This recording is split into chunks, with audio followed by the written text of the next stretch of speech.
All right, don't laugh too hard. I'm kind of in my bed recording this lesson tonight. Um, this lesson is called Searching for Peace. Again, we're in chapter 27.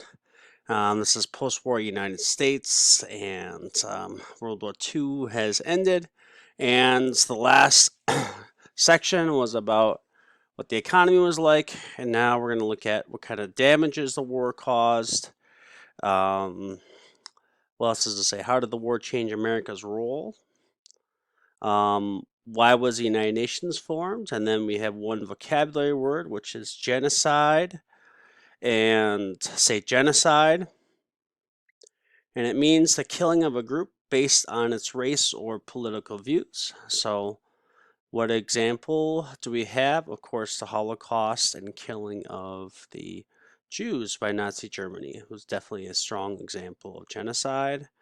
So, again, we have the United Nations being set up at this point. Um, Israel will be set up. What was President Truman's fair deal? Sounds something like Franklin Roosevelt's New Deal, right?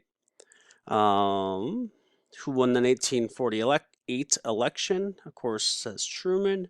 And we'll kind of learn some things about the changes in the Democratic Party at this point. And then we got some lesson to review. All right, here we go. Searching for peace. Americans were happy that World War II had ended. Thousands celebrated in the streets of the nation's cities as their friends and loved ones returned home from the war. They waved flags, honked horns, cheered, and cried. What damages did the war cause? The death and destruction caused by World War II was the worst in history. More than 55 million people died. The United States alone lost nearly 400,000 military men and women.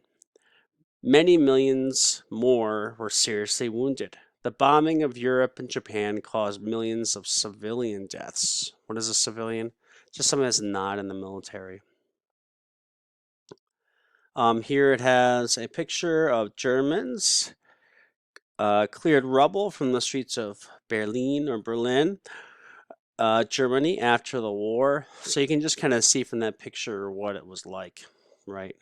So not just especially Germany and Great Britain, maybe to a less extent, but these throughout Europe, there was tons and tons of damage. All right. The damage to cities in Europe cost well over $200 billion. Direct costs of fighting by all the countries combined was over $1 trillion. Of that sum, America had spent $360 billion. For many years to come, the world would feel the effects of World War II. How did the war change America's role? Americans knew that their role in the world had changed. The country could never again isolate itself from world problems.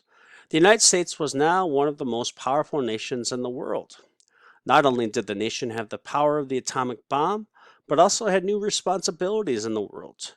In the months following the end of the war, Americans were uncertain how the country should move on. However, people did know, that they wanted to develop a way to keep a lasting peace. Why was the United Nations formed? Delegates from 50 nations met in San Francisco, California in April 1945. They created the United Nations, or UN, a new world organization. Member countries of the General Assembly would come up with peaceful methods of settling international problems. They wanted to do a better job of preventing wars than the League of Nations had. The UN, again, UN is United Nations, set up a Security Council. 11 members, now 15, had the responsibility of keeping the peace. The United States, Great Britain, France, the Soviet Union, and China were made permanent members of the Security Council.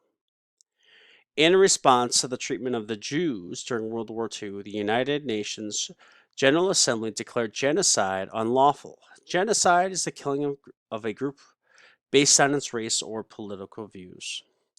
The Assembly agreed that any country found guilty of this practice would be brought before an international court. All right, so you can kind of see a breakdown of the United Nations. So what do they? What does the General Assembly do? It discusses issues and recommends actions, and then might go to the Security Council, and that which investigates situations that threaten peace and develops UN policies, or the Economic and Social Council, and they do what? Promotes human rights and works for improved economic and social conditions, or it could go to the Trusteeship Council, which administers territories that were not self-governing when the UN was established, or it could go to the Secretariat, which handles the administrative work of the UN and is headed by the Secretary General, or the International Court of Justice, which rules on international legal disputes. So, it has a variety of things when there are issues going on in the world for the United Nations to meet and talk about and solve. Going on. The United Nations was soon tested with a problem in the Middle East. Palestine had been under the control of Great Britain since World War I. The Arabs and Jews who lived there wanted the British to leave. The United Nations wanted a Jewish nation and an Arab nation to be created out of Palestine. In 1948, the new nation of Israel was established. Arab nations in the Middle East objected to the creation of Israel and declared war. In 1949, the UN stopped the fighting and restored peace. The UN had passed its first test. So this is a really controversial point in history. Why is that? Well, the country of Israel is established, but it's not like there weren't people living there, right? There were Arabs, or you just might, for a simple term, people that follow the religion of Islam, which means they're Muslims living there, and they've been living there, a while. And I'd have to go back and see how long that was. But the point is, since the Jews were persecuted by Nazi Germany, these other countries or the United Nations said, we need to give them a safe place to live. And where are they from? Where is their, homeland? And that was that area. And so they gave them that land. So it makes sense why the Arab nations and Arab people were upset about that. And it'll make sense why there's that many more issues in the Middle East, or I should say, around Israel today. Okay, what was President Truman's fair deal? When Harry Truman became president in 1945, he had been vice president for less than 3 months. Although he had spent many years in the Senate, he had little experience dealing with the problems that faced the nation. Truman wanted to stabilize the country and work toward a lasting peace with other nations. The months that followed the end of World War II were difficult for Truman. He faced many problems at home and abroad. Truman presented Congress with his own plan for improving the country. The program was called the Fair Deal. It was based on the ideas of the New Deal. Truman wanted more people included in the Social Security system, the minimum wage increase, more money for education and science, and public housing in the cities. So you can see a bigger role that the government would play. Basically, at the point of FDR, Franklin Delano Roosevelt, being elected, and his New Deal, and with Truman, he's going to carry on, the government doing more and more things. Okay, so Social Security, that's like when you get older. It's money that you can tap into because you can't really make a lot of money by yourself at that point. Minimum wage, that way the poorest people are at least making a livable wage. Still today, it's only $7.25, even though many people make more than that in the United States. More money for education and science, and again, public housing in cities. These are for people that need that public housing. Going on. The Republicans attacked the Democrats in the Fair Deal policies. They warned the American people about the power of big government and the growing power of labor unions. Acting on their fear, the Republican Congress ignored Truman's veto and passed the Taft-Hartley Act in 1947. This allowed employers to hire non-union workers. Union leaders opposed this law. Okay, so what does that mean? Congress had the majority controlled by Republicans. Okay, so our lawmaking body could basically kind of make whatever laws they wanted and pass them.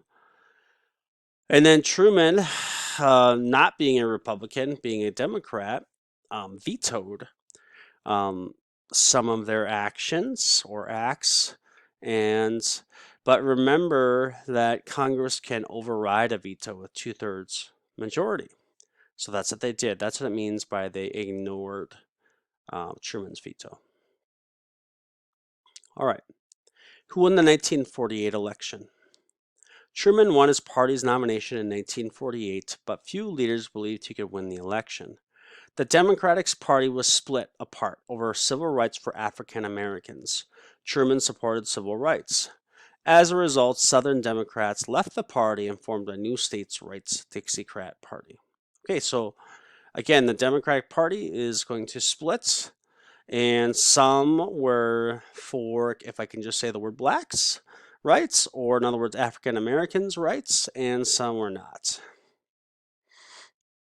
Okay, here is Harry and Bess Truman waved from the rear platform of a train during Mr. Truman's campaign. Final paragraph. Truman campaigned by train, often speaking 10 times a day. The Republican Party had nominated former New York Governor Thomas E. Dewey. Union workers supported Truman. African American voters supported his stand on civil rights. Truman defeated Dewey by more than 2 million votes. All right. Over how many people were killed in World War II? I'm not going to give you the answers for these because I think you can look back and find those or go back in the video. The blank was set up in 1945. The new nation of blank was established in 1948. President Truman proposed the blank. Blank, number 5, was elected president in 1948. All right. That is it for this section. Have a good one. All right.